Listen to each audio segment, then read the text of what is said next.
তেখেতৰ বহুমূলীয়া ভাষণেৰে উপস্থিত সুধীবৃন্দক কৃতাৰ্থ কৰিবলৈ বিনম্ৰ অনুৰোধ জনাইছোঁ।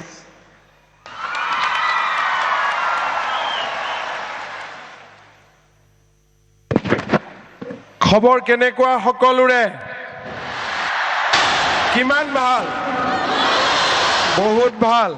মোৰ লগত সকলোৱে একেলগে ক'ব, ভাৰত মাতা কি, ভাৰত মাতা কি, জয় বড়োহাৰিণী, জয় বড়োহাৰিণী, জয় আই অসম।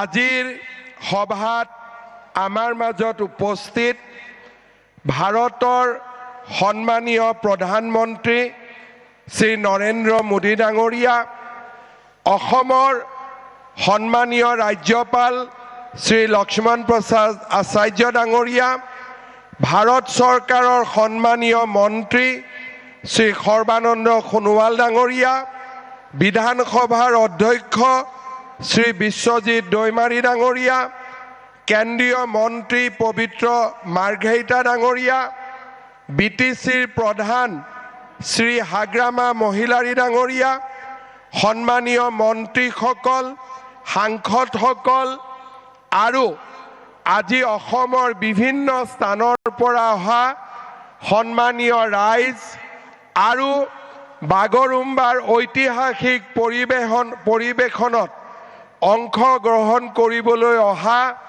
মোৰ সন্মানীয় যুৱক যুৱতী বন্ধু বান্ধৱীসকল, বক্তব্যৰ আৰম্ভণিতে মই গুৰুদেৱ কালীচৰণ ব্ৰহ্ম, বডুফা উপেন্দ্ৰনাথ ব্ৰহ্ম আৰু শিক্ষাবিদ সীতানাথ ব্ৰহ্ম চৌধুৰীলৈ মই মোৰ শ্ৰদ্ধা নিবেদন কৰিছোঁ। আমাৰ সকলোৰে মনত আছে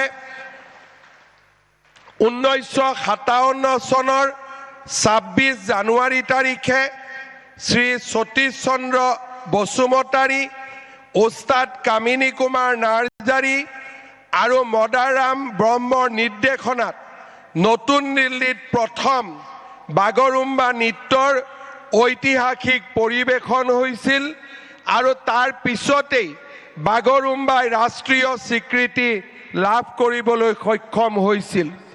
আজিৰ এই অনুষ্ঠানত মই এই মহান ব্যক্তিসকললৈ মই মোৰ শ্ৰদ্ধা নিবেদন কৰিছোঁ। শ্ৰদ্ধাৰ ৰাইজ, বড়ো জনগোষ্ঠী, সমগ্ৰ ভাৰতবাসী আৰু অসমৰ ৰাইজৰ বাবে গৌৰৱৰ প্ৰতীক, আমাৰ স্বাভিমানৰ প্ৰতীক। বাগৰুম্বা নৃত্যই অসমৰ এই মহান জনজাতিৰ, বড়ো জনজাতিৰ কৃষ্টি আৰু সংস্কৃতিক প্ৰতিনিধিত্ব কৰে। আজি আমি অত্যন্ত গৌৰৱ অনুভৱ কৰিছোঁ যে আজি অসম চৰকাৰৰ উদ্যোগত আৰু আমাৰ বড়োলেণ্ড টেৰিটৰিয়েল কাউন্সিলৰ সহযোগত বড়ো জনগোষ্ঠীৰ জাতীয় সংগঠনসমূহৰ সহযোগত 10,000তকৈ অধিক যুৱক যুৱতীয়ে সৰু সজাইত বাগৰুম্বা নৃত্যৰ পৰিৱেশন কৰিব। মোৰ যিমান দূৰ মনত আছে, বড়ো জনগোষ্ঠীসকলে ইমান ডাঙৰ সাংস্কৃতিক পৰিৱেশন বোধহয় গুৱাহাটীত এয়া প্ৰথমবাৰৰ বাবে পৰিৱেশন কৰিবলৈ আহিছে, যি আমাৰ ইতিহাসৰ বাবে এক মাইলৰ খুঁটা হৈ ৰ'ব। 2023 চনৰ 14 এপ্ৰিলত 10 সহস্ৰাধিক বিহু আৰু বিহুৱতীৰে আমি আমাৰ বহাগ বিহুক বিশ্বৰ দৰবাৰলৈ লৈ গৈছিলোঁ। যোৱা বছৰ ফেব্ৰুৱাৰী মাহত ঝুমুৰ বিনন্দনীৰ জৰিয়তে আমি ঝুমুৰক আন্তঃৰাষ্ট্ৰীয় মঞ্চলৈ লৈ গৈছিলোঁ। আজি আমাৰ বাবে গৌৰৱৰ দিন যে আজি আমি বড়ো জনগোষ্ঠীৰ প্ৰতিবিম্ব, কৃষ্টি সংস্কৃতিক প্ৰতিনিধিত্ব কৰা বাগৰুম্বাক খন্তেক সময় পিছতেই বিশ্ব দৰবাৰলৈ লৈ যাম। শ্ৰদ্ধা ৰাইজ, প্ৰধানমন্ত্ৰী নৰেন্দ্ৰ মোদী ডাঙৰীয়াৰ উপস্থিতিয়ে আজি আমাক এক অনন্য গৌৰৱ প্ৰদান কৰিছে। যোৱা বছৰ প্ৰধানমন্ত্ৰী নৰেন্দ্ৰ মোদী ডাঙৰীয়াৰ নেতৃত্বত নতুন দিল্লীত বডুফা উপেন্দ্ৰনাথ ব্ৰহ্মৰ প্ৰতিমূৰ্তি স্থাপন কৰা হৈছিলে। নতুন দিল্লীৰ এটা পথ বডুফা উপেন্দ্ৰনাথ ব্ৰহ্মৰ নামত উৎসৰ্গিত কৰা হৈছিলে। হাগ্ৰামা মহিলাৰী ডাঙৰীয়াই উল্লেখ কৰিছে কি ধৰণে 2003 চনত BTC-লৈ স্থায়ী শান্তি উভতাই আনিবলৈ প্ৰধানমন্ত্ৰী বাজপেয়ী ডাঙৰীয়া আৰু 2020 চনত প্ৰধানমন্ত্ৰী নৰেন্দ্ৰ মোদী ডাঙৰীয়াৰ নেতৃত্বত শান্তি চুক্তি স্বাক্ষৰ হৈছিল। আজি বড়োলেণ্ড এটা শান্তিৰ দ্বীপলৈ পৰিণত হৈছে। BTCৰ নেতৃত্বত আজি লাহে লাহে বড়োলেণ্ড এখন উন্নত জীৱন্ত প্ৰাণৱন্ত এক অঞ্চললৈ ৰূপান্তৰ হৈছে। প্ৰধানমন্ত্ৰী নৰেন্দ্ৰ মোদী ডাঙৰীয়াই আমাক দিয়া বড়োলেণ্ড ৱেলফেয়াৰ কাউন্সিলৰ জৰিয়তে BTCৰ বাহিৰত থকা বড়ো জনগোষ্ঠীৰ লোকসকলৰো আজি আমি আশা আৰু আকাংক্ষা বাস্তৱত ৰূপায়িত কৰাৰ কামত আগবাঢ়িছো। মই বিশ্বাস কৰোঁ সংস্কৃতিয়ে মানুহৰ মাজত সমন্বয়ৰ সৃষ্টি কৰে।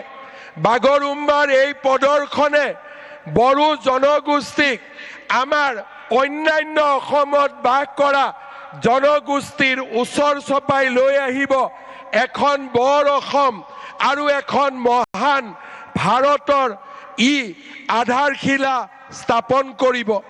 মই অসমবাসী ৰাইজৰ হৈ পুনৰ এবাৰ আমাৰ প্ৰধানমন্ত্ৰী নৰেন্দ্ৰ মোদী ডাঙৰীয়াক ধন্যবাদ জনাম। আমি নিশ্চয় মনত ৰাখিম যে আমাৰ হাগ্ৰামা মহিলাৰী ডাঙৰীয়াই কোৱাৰ দৰে বিজেপি চৰকাৰৰ দিনতেই BTCৰ নিৰ্মাণ হৈছিল। বড়ো ভাষাক সংবিধানৰ 8ম অনুসূচীত স্বীকৃতি দিয়া হৈছিল। অসমৰ সহযোগী চৰকাৰী ভাষাৰ মৰ্যাদা দিয়া হৈছিল। BTC গঠন কৰা হৈছিল। বড়োলেণ্ড ৱেলফেয়াৰ কাউন্সিল গঠন কৰা হৈছিল।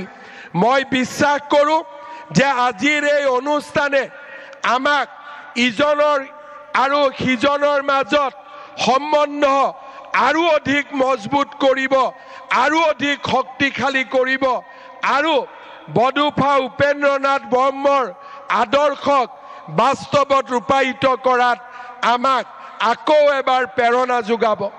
প্ৰধানমন্ত্ৰী নৰেন্দ্ৰ মোদী ডাঙৰীয়াৰ আজিৰ উপস্থিতিয়ে বড়ো জনগোষ্ঠীৰ সন্মান আৰু আমাৰ স্বাভিমানক এক নতুন পৰ্যায়লৈ লৈ গ'ল। আজি আমাৰ এই অডিটৰিয়ামত, সৰুসজাই ষ্টেডিয়ামত আৰু ইয়াৰ বাহিৰতো অজস্ৰ বড়ো আৰু আন অসমবাসী লোক আহি ইয়াত উপস্থিত হৈছে। এই মুহূৰ্তত অসমৰ প্ৰতিগৰাকী লোকে টেলিভিছনৰ সন্মুখত বহি আছে এই ঐতিহাসিক নৃত্য চাবলৈ। দেশ আৰু বিশ্বত বাস কৰা বড়ো জনগোষ্ঠী আৰু আন অসমৰ জনগোষ্ঠীসমূহে আজি টেলিভিছনৰ পৰ্দাত অপেক্ষা কৰিছে ঐতিহাসিক নৃত্যলৈ। প্ৰধানমন্ত্ৰী নৰেন্দ্ৰ মোদী ডাঙৰীয়াক আমি কিহেৰে ধন্যবাদ জনাম? আমাৰ সন্মুখত একো ভাষা নাই। মই উপস্থিত ৰাইজক অনুৰোধ কৰিম, সকলোৱে নিজৰ মোবাইলত টৰ্চ লাইট জ্বলাই প্ৰধানমন্ত্ৰী মোদী ডাঙৰীয়াক এবাৰ অভিবাদন জনাওক। সকলোৱে থিয় হৈ নিজৰ নিজৰ আসনত থিয় হৈ হাত তালিৰে মোদী ডাঙৰীয়াক সকলোৱে সম্বৰ্ধনা জনাওক। আৰু মোবাইল আমি আকৌ এবাৰ সুন্দৰভাৱে ইফালৰ পৰা সিফালৰে আমি মোদী ডাঙৰীয়াক সম্বৰ্ধনা জনাম। সকলোৱে মোৰ লগত একেলগে ক'ব, নৰেন্দ্ৰ মোদী, নৰেন্দ্ৰ মোদী, নৰেন্দ্ৰ মোদী। বহুত বহুত ধন্যবাদ। জয় হিন্দ, বন্দে মাতৰম।